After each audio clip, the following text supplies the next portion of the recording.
নমস্কার, বাঙালির ঘরকন্যায় সবাইকে স্বাগত।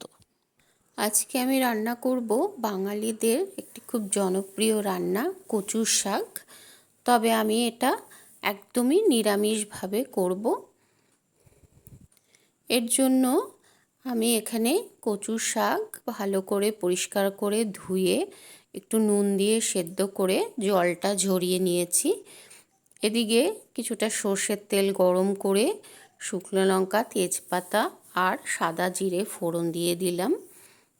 ফোড়নটা ফুটে উঠলে আমি সেদ্ধ করে রাখা যে কচুর শাকগুলো ছিল সেগুলো দিয়ে দিচ্ছি।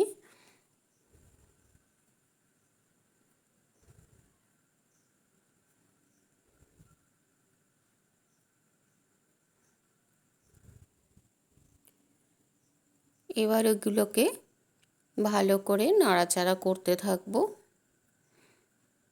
খুব অল্প সময়ই কিন্তু এই রান্নাটা হয়ে যাবে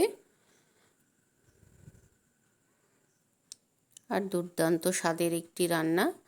এবার এতে আমি পরিমাণ মতন নুন দিয়ে দিলাম। আমি কিন্তু কচুর শাক সেদ্ধ করার সময়ও নুন দিয়েছিলাম, সেই বুঝে নুনটা দিতে হবে। আর দিয়ে দিলাম হলুদ পরিমাণ মতন, আর দিয়ে দিলাম 1 চামচ চিনি। যারা মিষ্টি পছন্দ করেন না তারা এটা স্কিপ করবেন, কিন্তু নিরামিষ রান্নায় একটুখানি মিষ্টি না হলে ভালো লাগে না, তাই একেবারে স্কিপ না করে একটুখানি হলেও দেবেন। এবার এটাকে এইভাবেই নাড়াচাড়া করতে থাকবো। এবার অল্প সময়ের জন্য এটাকে ঢেকে দেব। ঢাকা খুলে দেখুন সিদ্ধ করে নেওয়া সত্ত্বেও কিন্তু একটু জল বেরিয়েছে। এভাবেই এটাকে নাড়াচাড়া করব আর খুন্তি দিয়ে এগুলোকে ভালো করে মিশিয়ে নেব। আর বারবারই এটা ঢাকা দিয়ে আর ঢাকা খুলে এই রান্নাটা করতে হবে। আর এই রান্নাতে তো কোনো মশলাও পড়বে না, এইভাবেই পুরো ভাজা ভাজা মতন করে নিতে হবে।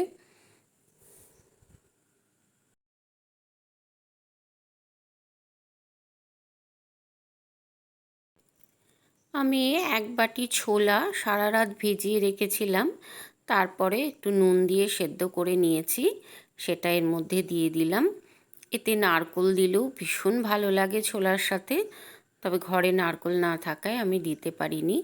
আপনারা চেষ্টা করবেন অবশ্যই নারকেল দিতে। আবার এটাকে ভালো করে মিশিয়ে নেব আর মাঝে মাঝে ঢাকা দিয়ে দেব। এভাবেই নাড়াচাড়া করতে করতে একটা সময় রান্নাটা একদম হয়ে যাবে।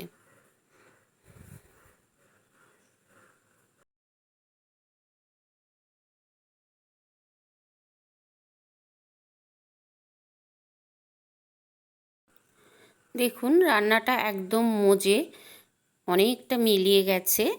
এবার আমি আঁচটা বন্ধ করে দেব, তারপরে একটা প্লেটে তুলে নিলেই গরম ভাতের সাথে পরিবেশনের জন্য তৈরি হয়ে যাবে।